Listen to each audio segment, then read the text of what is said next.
Good afternoon or good afternoon. Joined here by Dr. Dawn Leslie. You might have heard Dawn speaking to Ali Heather on Blether with Heather, the first ever series that was put out. We're going to be recapping and hearing a blether about basically what's been going on the day, and Fu Money Folk have been putting up really raw phrases. You've still got time, we're nae finished. You can put them up until, well, whenever, we're nae stopping you. The site is www.geezascotsphraseday.com. You can find a phrase and you can put it up. But yeah, hello Dawn, how are you getting on? Not bad, but like yourself. It's been a busy day on Twitter. It has been a busy day, and it's fine that wherever you look, there's something about Scots being posted. So yeah, it's a good day of action. So the first phrase that we're going to have a look at is fae the Maester himself, Billy Kay.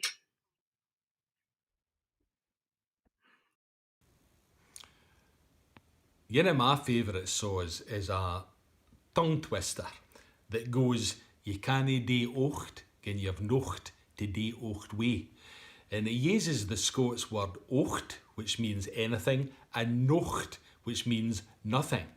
And growing up in Ayrshire, there was quite a common saying, "Hae you heard ocht?" Meaning, have you heard any news? It was used by young miners, for example, in the 1980s that I spoke to, who were wondering whether their pits would be closed. Hae you heard ocht? But in this expression, it combines it all together in this beautiful onomatopoeic Scots language saw. You cannae do ocht gin you've nocht to do ocht way. You can't do anything if you have nothing to do anything with. Isn't that beautiful? You cannae do ocht gin you've nocht to do ocht way. That is a tongue twister. Have you heard of that before? Nah, you canna do ocht gin you've nocht to do ocht way, is that it? I think so. Aye. Aye. Anyway, it was a good one. Have you heard it? Have you said it before? Have you heard it before? Did I think I would use ocht or nocht? I think that's maybe something that features in my Scots, but it's definitely words that I've heard of. I think they're possibly sort of maybe American service speakers up here would use ocht and nocht. I think ocht is anything and nocht is nothing. So aye, it's a good one. I feel like this is like Donic Gog. Scots goggle box there. I've heard nocht, but only in ballads. So she had went nocht, but something miles or whatever, like are quite archaic. Like I haven't heard it being used like kind of recently. But aye, that was good for Billy. He was on it. He was one of the first to post last night and then this morning. So gives us another phrase. Gives another phrase.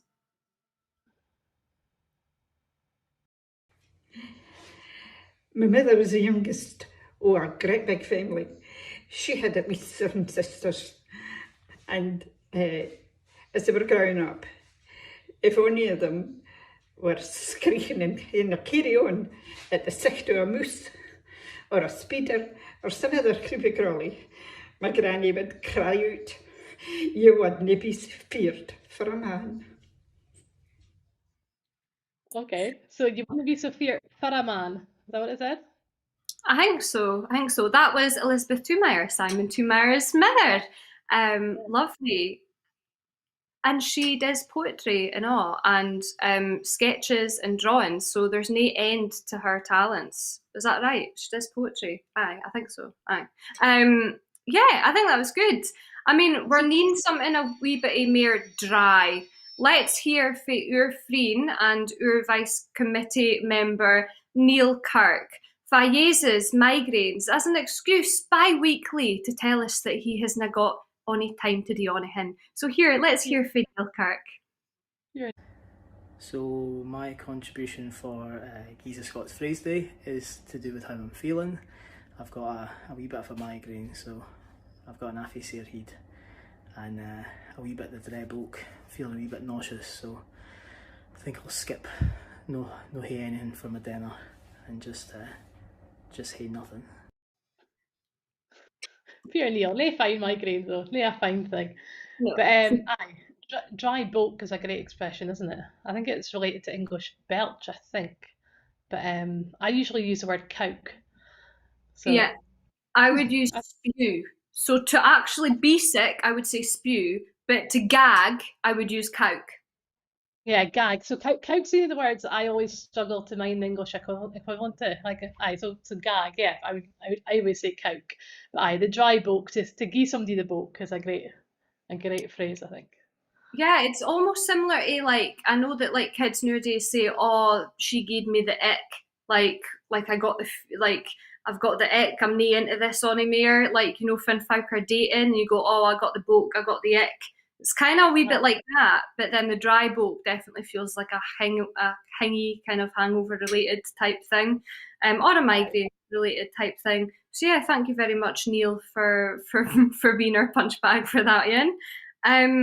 Yeah, let's hear our next phrase. I Private. Fit like! For Giza Scots Phrase Day, Mrs. Fraser is going to do a reenactment of Fit Happens whenever she walks into the English base, because there's always something really fine to eat. And this would definitely be my favourite phrase, because it involves cake. Oh, fit rare! Faz brought in the fine pieces! Oh, now wished I'm going to sit down, hay a piece, and I'm going to read my book. Have a great Giza Scots Phrase Day. What's your favourite phrase? and that's Mrs. Fraser. What do you think of that, Ian? I love the saying fine piece. So my pal Claire Needler has done a PhD at Aberdeen. She's been doing a lot of work up in Banff Academy, and she went to the Hale School, and there was a big debate at Banff about what the difference was between a fine piece or a fancy piece. And again, fits your thinking on that, Iona. Well, like a piece would just be like I would think a piece would be like your sandwiches. Like my dad's a giner, and he would like have his piece box. So that would be like the Hale lunch. It would be a sandwich. But then Yeah. a fine piece would entail that it was sugary, and then a fancy piece that was like your high tea, I guess, like really really fine. But a piece box, like a piece, was just like sandwiches and stuff. So we've got a hierarchy of pieces, just a plain piece, just a piece, a fancy piece, and a fine piece, and a fancy piece. For me, I think the difference, like a fine piece, would be maybe like a caramel square or something. But I think a fancy piece would be. I think a fancy piece are probably the kind of pieces that look better than the taste. Ken, when you're eating's bigger than your belly. So you go into the baker and you see. Mine when I was like, I always wanted those things that were kind of raw yellow icing with a cream inside them, and that was I was the ones I wanted. But once you actually got in, it was not fine. So I would say that's a fancy piece. I know that Ian. There's also one that was like either lemon or raspberry at the bottom, and then cream at the top, and you turn the icing off, and then you'd like scoop the cream out. I think that's the thing that we're going on about. Aye, let's hear. I mean, over the past year, Scots has constantly been in the media for loads of different reasons. Like it's really good. Like it's just things are changing, things are moving on. Folk are collaborating together. But what's been quite nice light relief for a lot of the policy stuff and the debating at our advice has been listening and watching Len's Word of the Day, scattered amongst her poems as well. So I asked her yesterday, I said, "You are going to do a phrase for Giza Scots Phrase Day?" And she said, "Iona, every single day of my life's Giza Scots Phrase Day." And I laughed at that. So let's hear for Miss Punny Penny, Len Penny. Right lads, Scots phrase of the day today is it's nae loss what a friend gets. This is a way of saying when your pal gets something good and you dinna, you're still getting something good, even if it's no the good thing that's getting got, if that makes sense. An example sentence is, "Och, dinna be getting jealous of Moira, it's nae loss what a friend gets." A wee bit slower. "Och, dinna ye be getting jealous of Moira, it's nae loss what a friend gets." The day's actually Giza Scots Phrase Day, so if you fancy, post your favourite Scots phrase. Put it down below. Film yourself, say it. Who cares? It'll be great, we'll have fun. I love it. She's always got that cheeky wink. It's just my favourite thing. I think that's a great sentiment, isn't it? That there has to be a competition. Aye, absolutely. And a friend's win is your win and all. And like a friend's win for the community is a win for the community. And I definitely feel that in the Scots language scene is like when somebody gets a wee job promotion done, or when somebody gets a book published, or when someone releases an album, or something good happens, I feel like we all celebrate together because it's gone towards one aim that we all hate, and that's to get, the profile of Scots appeased. And I really like that. It's a really nice community that we But folk will try and market a competition sometimes. I mean, there was somebody tweeted, I mean, it was something to do with me, you, and Len, and somebody had said, oh, but kind of, we're trying to market a competition between the three of us, as though there couldn't be more than one quine interested in Scots. There could only be one. Yeah, three quines doing completely different things with their life. And yeah, that's the thing. Folk are always winning competition. But when it comes doing it, there's nothing to compete against. It's no as if we're all singers going for the same gig, thank God. It's no as if we're all musicians or actresses needing the same parts. Like we're all fulfilling really different roles, and like fit somebody's, Len getting a book deal, or Len getting, work with Lidl. That's was it Aldi? I think it was Aldi actually. Was it Lidl or Aldi? I can't mind. But that doesn't do anything to anybody else's trajectory of success. What it does is it normalises Scots, so it opens a door for Abdi to have more success, and that's really good. And I think we're generally quite good insular in like ourselves. We feeling happy to basically he's up in another, and that's really nice. It is nice. So Think about the sorry, if you think about the bigger situation as well, if you think of Scots and Gaelic as being friends, it's a good phrase for that. It's nae loss what a friend gets, because sometimes folk try to make it a competition and say, oh, why is Gaelic getting that? But we should be trying to raise up both of them. Nae making it a competition between them. yeah, totally. And I think we're really lucky in Scotland that that's a case, that like we're all friends and we can learn a lot from them. And like even when our Vice is trying to deal with legislation, like having pals in the Gaelic community that says, "Oh, this is who we did it. This is what we put in here." It's really nice that they're willing to cooperate with us, and we're lucky in Scotland that that's a thing, because I'm sure elsewhere it wouldn't have been like that. So yeah, let's get on. I'd like to hear from Dave Francis. Now, Dave is from Dumfries and Galloway, from Dumfries. So his Scots is a wee bit different to the Scots that kind of maybe Dawn speaks. So let's hear from Dave Francis. A couple of phrases for Giza Scots Phrase Day.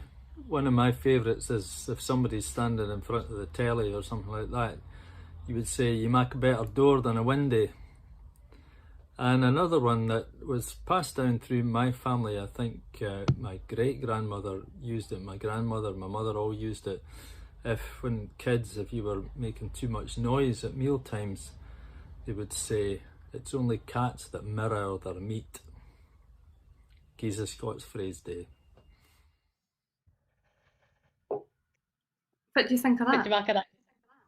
Well, I think it's not exactly the kind of Scots we would use, but I think it's still, I think that's what's so good, isn't it, about this Giza Scots Phrase Day, is that you're hearing different Scots from different parts of this country. And I think that's just that exposure. It's fantastic, isn't it, to hear different Scots voices? Because so often in the media, it's nae, it's often sort of sometimes seen as being sort of central belts, and it's nae often Scots, is it? It's just Scots English. So I think hearing different varieties for different parts of Scotland is great. Yeah, totally. And there has been some folk putting up beans in Shetland Scots, and there's been heaps. And the thing is they're still coming in. So if you yourself are wanting to, film yourself doing your phrase and post it up to social media, you've still got time using the hashtag Giza Scots Phrase Day. I would like to ging to one of my pals. She's actually from France, and she was really, she's never done Scots before. She's never had a stab at it. And I said, "This is it. This is for you. We're wanting you to hear a go. Like the whole point of this day is to, not only he's up Scots within the community of speakers and the community of practice, but get more folk to feel comfortable to get involved." So she did get involved, and she picked a very good phrase, in the fact that the phrase apparently, you'll probably ken more about this than I do, is actually a French word or turn of phrase to begin with. So the word fascia comes from the 18th century word worry in French, and that's where this next phrase comes from.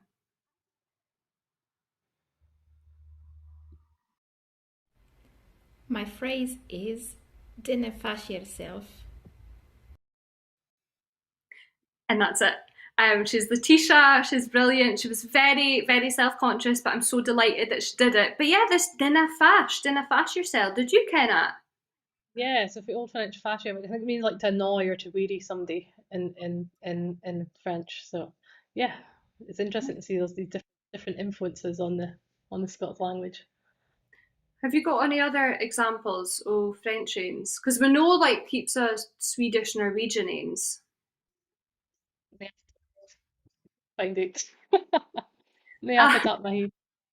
I googled. Apparently, hogmanay comes from a French word as well, and tartan and condi, like conduit, like cundi. I thought that was pretty cool. Yeah, we've got like sma and bra and hoose and kirk and all that, and stew for dust. I thought that was really cool because my father would come back from work and he'd be covered in stew and would just say, "Oh, that's stewy," you know. So yeah, I like that.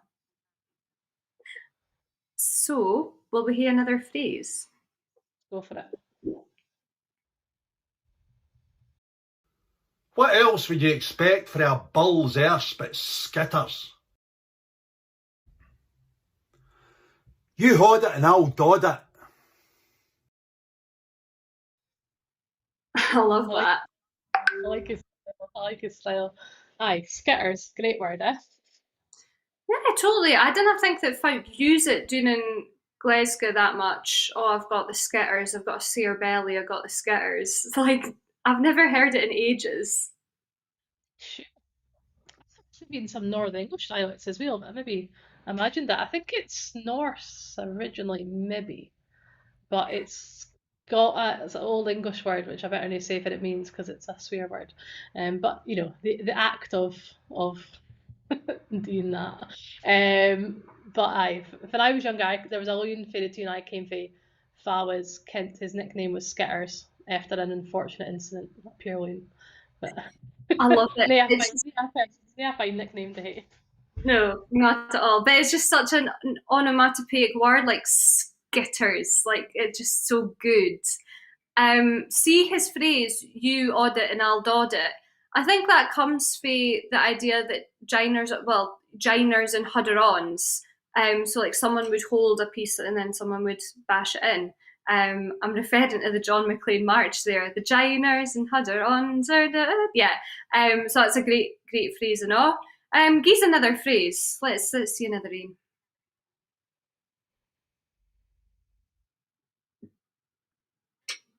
It's like Euro.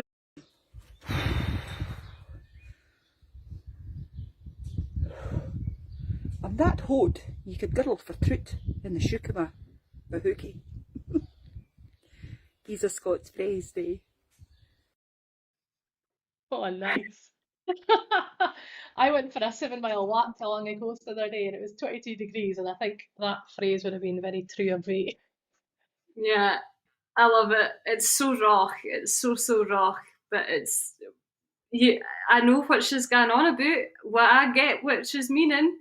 I like the word puggle up there. We've got as well, puggled, huh? To be puggled. I think that's a great word. Yeah, puggle, tired out. My Too mom head. said Aye. If I was your head, and it was like I'd been for a walk and it was too hot, I'd say I was puggled. yeah, puggle. Peck. I would sometimes say pecked out. That's a good Just depends. Depends on what level of puggle I am. My mum I've would the use. this year I should have been usually every weekend in the summer I went with the pipe band, and kind of it's like a 20 degrees day and you've got a kilt and woolen socks up to your knees. That's the definition of puggled. Yeah, sweltering het. That's a great one. Like just sweltering. Yeah, like foundation running down your face, and just nah. White collar with a pipe band outfit as well. You see, just Yeah, it's all you see orange. orange. orange. That's so grim. We hae in Fae Fermer, which is quite a good one. Let's hear it. Morning for sunny Arbroath. My Scots phrase for the day is, here man, that boy went down like a coo for the night. That means that person went down like a cow for the night, going to sleep. That boy went doing like a coup for the night. Okay. Is that like going down as a, like an effect? Is that what they're meaning? Or is it like maybe if somebody's a bit of foo? He's saying it in the sleep context, but when I heard it, I did think like it was a fight. Like I thought that he'd be like licked out, but Like a coup just drops to the floor if it's like asleep. Aye, that's a good one. I hadn't heard that. That's a new one on me. although I'm never for sure like fit time coos going to sleep. Like if they just be like, right, that's it, I'm a wa to bed. Because I thought they just cut about a day. Never for sure. It's a football expression. Well, it's a football expression. Well, talking of football, the closest thing to football is the polis, and Tayside Polis actually got involved the day as well with this wee cheeky tweet. Who can we help you get away home, a Starling out the car? Here, blow into this. You're getting the jail. I love it. That's good crack. Always love it when the police get involved. Yeah, good. Hopefully we'll hear more of that later. There was an interesting discussion started on Twitter about the word polis and the fact that it's not actually used all the way across Scotland. So up here in the northeast, we would never speak about the polis. It's always the bobbies that we speak about. Aye. Yeah, that's funny. That is funny. Who was that? Was that Alex that posted it? Aye, saying that like, you know, Doric is different, but it is a dialect and it's got different words and all that. And yeah, he used the whole Bobby's V's Polis thing, and I don't think I ever used Polis until like, I came down here. But it was always just Bobby's. Whether or not we should have polis in the front of the police cars, but I think we'd hate Bobbies up here. Definitely the Bobbies. Yeah, totally. Other words are completely different in Doric than they are in Scots, and not just your fit fars and fans. What do you think? I think the obvious thing is the referring to wifeys as hens, isn't it? Doing in Glasgow, you hear a lot of that in Glasgow. A right hen is not something that you'll ever hear, I don't think. I'm not sure how widespread wifeys is, because mine there was a bit of carry on because somebody gave Ali Heather into trouble for calling me a quine and said it was disrespectful to call me a quine because it meant like a young promiscuous woman or something like that, but that's certainly not the meaning of it in the northeast of Scotland. And I said that I was fine because the alternative is being a wifey, and I'm definitely never going to be a wifey. No, that is right. I haven't heard wifey down here. I do hear like folk crying folk a wife, like, oh, even if they're nae married, like, oh, the wife, aye, wife, like, who's your wife? Like, yeah, like to just refer to like girl that I'm friends with or we. But maybe that's a hail. Maybe people do that all over the world. I'm not sure, but definitely wifey. I haven't heard that in Glasgow. Yeah, but the hen thing is quite interesting because it can be used really affectionately and used really nice. Like if a nurse staying your jags going, "All right, hen, that's you done." I'm like, oh, it's actually quite nice. I'd rather be cried a hen than a bird. Aye. A hen is a bird, isn't it? Aye, well, I'm going to have to pick and choose what birds I'm happy being cried. We've got in Fae Steve Byrne. Fa was Scots Singer of the Year in 2019. I was at it on Twitter. I love it. This is his contribution coming up. For Geese of Scots Phrase Day the day, I'm looking at Parliamo Aberbrothick, fae my hame town o Arbroath. Now, gin you were going about, oh, that's Walter Gray, by the way, the boy that put the book together, used to work for DC Thompson's.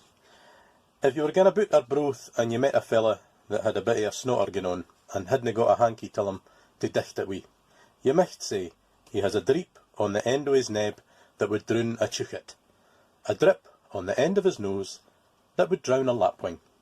Geese of Scots Phrase Day. I think there's something more minging about the word dreep compared to drip, isn't there? I think it's a long vowel. You can imagine it hanging down.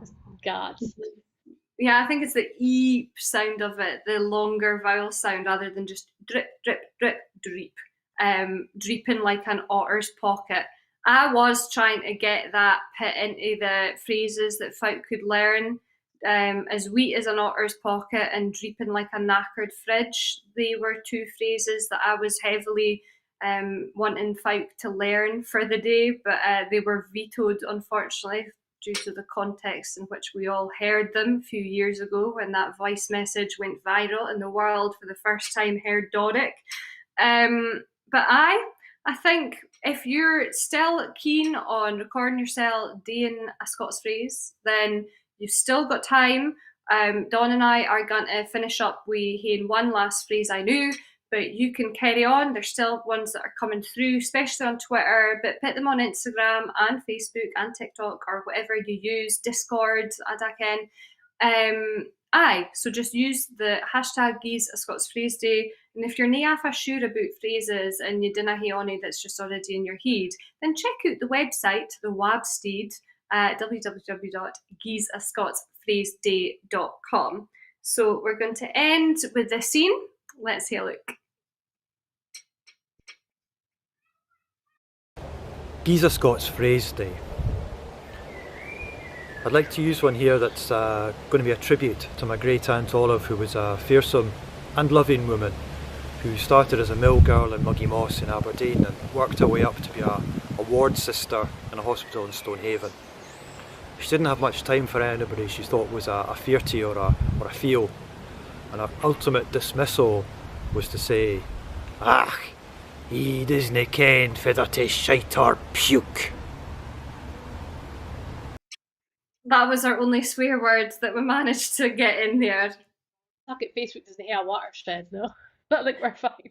It's all good, it's all good. Well, thank you so much for coming along and having a wee bit crack, Dr. Dawn Leslie. If you're going to see any more info about Fit Dawn Gets Up To, she's on Twitter and she was instrumental in setting up the first ever North East Scots language elective at the University of Aberdeen, which is really exciting. Thank you for hearing me. Thanks to Hands Up for Trad for hosting the Gies a Scots Phrase Day. And if you're still wanting to post your phrase, still do it and we'll still see it. Okay, good afternoon, Abdi. Bye. Cheerio.